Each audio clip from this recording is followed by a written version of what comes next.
हेमंत सोरेन को कोर्ट से लगा तगड़ा झटका। झारखंड में बिगड़ गए इंडी गठबंधन के समीकरण।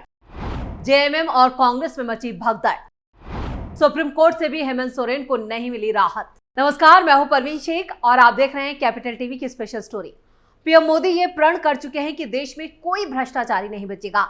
एक एक भ्रष्टाचारी को घोटालों का हिसाब देना होगा। इधर ईडी के काम को लेकर पीएम मोदी तारीफ पर तारीफ कर चुके हैं। इधर ईडी के एक्शन से 2024 चुनाव में सभी घोटालेबाज परेशान नजर आ रहे हैं और डर से थर-थर कांप रहे हैं। वहीं जेल में बंद हेमंत सोरेन बाहर आने के लिए बिलबिला रहे हैं। झारखंड के पूर्व मुख्यमंत्री हेमंत सोरेन ने सुप्रीम कोर्ट का दरवाजा खटखटाया। उन्होंने दायर याचिका में कहा कि मनी लॉन्ड्रिंग के एक मामले में ईडी की गिरफ्तारी को चुनौती देने वाली उनकी याचिका पर हाईकोर्ट फैसला नहीं सुना रहा है। जज संजीव खन्ना और जज दीपांकर दत्ता की पीठ को सोरेन की तरफ से पेश सीनियर वकील कपिल सिब्बल ने बताया कि हाईकोर्ट ने उनकी याचिका पर 28 फरवरी को अपना फैसला सुरक्षित रख लिया था, लेकिन अभी तक कोई फैसला नहीं दिया गया। इसी को लेकर सोरेन ने सुप्रीम कोर्ट का दरवाजा खटखटाया। मनी लॉन्ड्रिंग केस में गिरफ्तार झारखंड के पूर्व मुख्यमंत्री हेमंत सोरेन ने सुप्रीम कोर्ट में अपनी गिरफ्तारी को चुनौती दी है और जमानत की मांग की है। सुप्रीम कोर्ट में 24 अप्रैल को हेमंत सोरेन की जमानत की मांग वाली याचिका पर सुनवाई हुई। सुप्रीम कोर्ट में हेमंत सोरेन की तरफ से सीनियर वकील कपिल सिब्बल ने दलील दी और बताया कि हाईकोर्ट की वजह से हेमंत सोरेन लोकसभा चुनाव के प्रचार प्रसार में हिस्सा नहीं ले पा रहे हैं।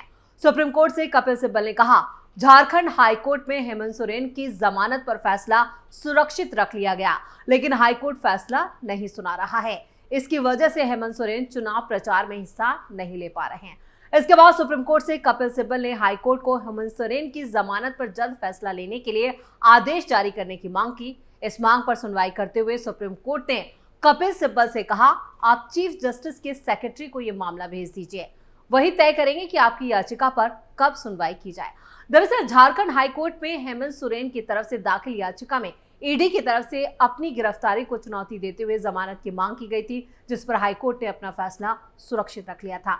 इससे पहले सुप्रीम कोर्ट ने हेमंत सोरेन की याचिका सुनने से इनकार करते हुए उन्हें हाईकोर्ट जाने का आदेश दिया था। सोरेन को मुख्यमंत्री पद से इस्तीफा देने के बाद मनी लॉन्ड्रिंग के मामले में 31 जनवरी को गिरफ्तार कर लिया गया था।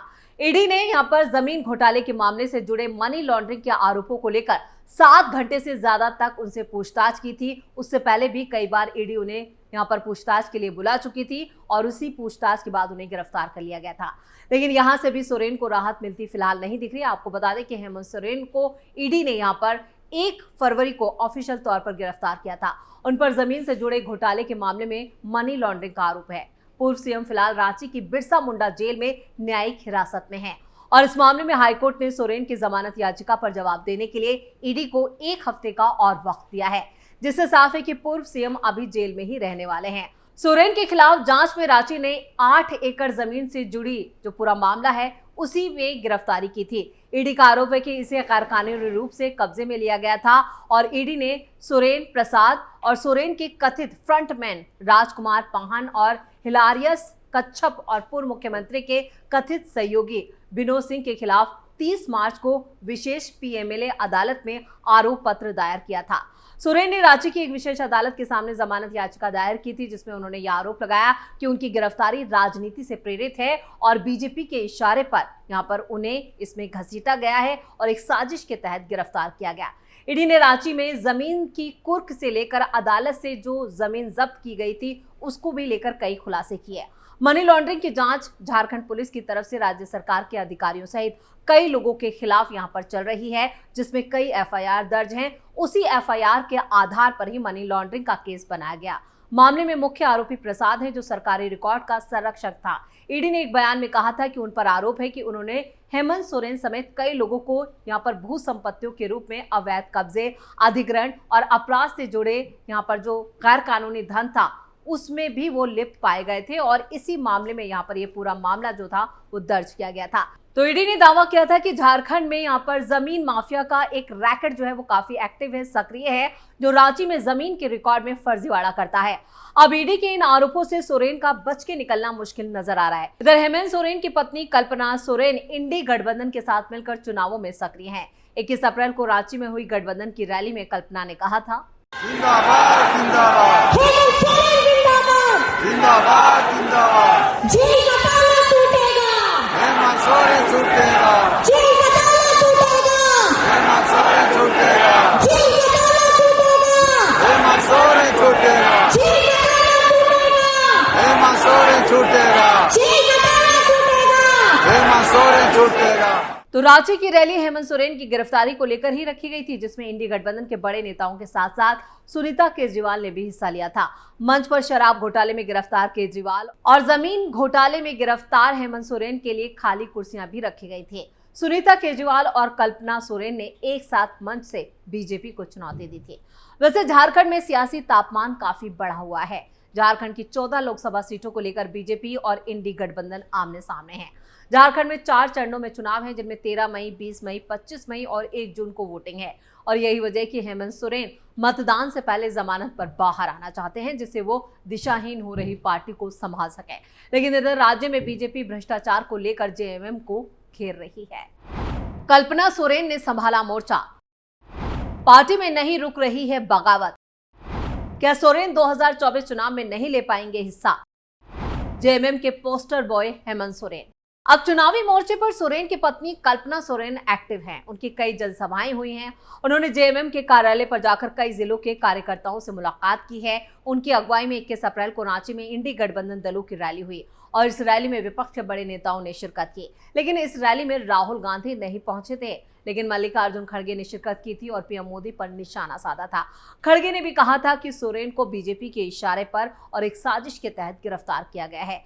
इस बीच हेमंत सोरेन की भाभी सीता सोरेन जो है वो यहाँ पर बगावत करके जेएमएम छोड़कर बीजेपी में शामिल हो चुकी हैं। बीजेपी ने उन्हें दुमका से पार्टी प्रत्याशी बनाया है। ये शिबू सोरेन की पारंपरिक सीट रही है। वो 8 बार वहां के सांसद रहे और इस साल वो चुनाव नहीं लड़ रहे हैं। जेएमएम ने अपने वरिष्ठ नेता और पूर्व मंत्री नलिन सोरेन को भी वहां से उम्मीदवार बनाया है। वो शिबू सोरेन की बड़ी बहू के खिलाफ मैदान में है। दुमका के विधायक, राज्य सरकार के मंत्री और शिबू सोरेन के सबसे छोटे बेटे बसंत सोरेन उनके पक्ष और अपनी भाभी सीता सोरेन के खिलाफ वहां प्रचार में जुटे हैं। मुमकिन है कि आने वाले दिनों में वहां शिबू सोरेन या कल्पना सोरेन की जनसभाएं भी हों। झारखंड मुक्ति मोर्चा झारखंड झुकेगा नहीं का नारा देकर हेमंत सोरेन सरकार की यहां पर जो उपलब्धियां हैं और उनकी गिरफ्तारी के मुद्दे पर चुनावी मैदान में उतरा है। मुख्यमंत्री चंपई सोरेन भी रांची के एक जेल में बंद हेमंत सोरेन से कई मुलाकातें कर चुके हैं। वो कल्पना सोरेन और बसंत सोरेन समेत जेएमएम के सारे नेता जो हैं वो हेमंत सोरेन की गिरफ्तारी के लिए सीधे तौर पर पीएम मोदी और बीजेपी नेताओं पर साजिश करने का आरोप लगा रहे हैं। जेएमएम के केंद्रीय प्रवक्ता सुप्रियो भट्टाचार्य ने भी यहाँ पर मीडिया में कई दफा कहा है कि हेमंत सोरेन की गिरफ्तारी से आदिवासियों में नाराजगी है, आक्रोश है। यह आक्रोश आसानी से वोट में बदलेगा और झारखंड की जनता बीजेपी के खिलाफ वोट करेगी। ये झारखंड की अस्मिता का सवाल है। बीजेपी के प्रदेश अध्यक्ष और पूर्व मुख्यमंत्री बाबूलाल मरांडी अपनी बैठकों में हेमंत सोरेन पर भ्रष्टाचार के आरोप लगा रहे हैं, लगातार वार कर रहे हैं।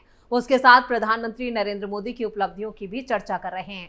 बाबूलाल मरांडी ने कहा, हेमंत सोरेन और उनके परिवार ने आदिवासियों की जमीनें हड़पी हैं, जबकि प्रधानमंत्री नरेंद्र मोदी गरीब कल्याण की योजनाएं लेकर आए। इससे देश के करोड़ों गरीबों की स्थिति सुधरी है। 25 करोड़ लोग गरीबी रेखा से बाहर निकले हैं। जनता ये समझती है।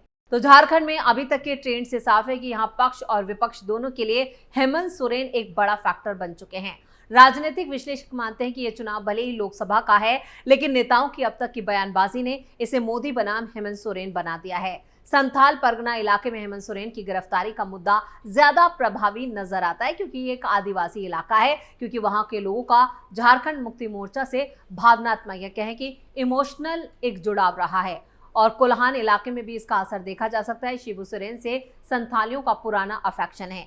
बची बात हेमंत सोरेन की, तो वो इस चुनाव में बड़े फैक्टर जरूर हैं। बीजेपी उन पर भ्रष्टाचार के आरोप लगा रही है। अब उनके जेएमएम अपने वोटरों को उनके पक्ष में कितना समझ पाती है, ये तो चुनाव के नतीजों पर निर्भर करेगा। शहरी इलाकों में भले ही बीजेपी के वोटर हो, लेकिन गांव के आदिवासियों में हेमंत सोरेन का मुद्दा कारगर साबित हो सकता है अगर जेएमएम इसे ठीक से यहाँ पर रखती है। संथाल परगना से ताल्लुक रखने वाले सुरेंद्र सोरेन भी इससे इत्तेफाक रखते हैं। वो मानते हैं कि झारखंड में मुद्दा तो हेमंत सोरेन ही है। ये इस बात पर निर्भर करेगा कि जेएमएम इस मुद्दे को किस तरह जनता के बीच लेकर जाती है।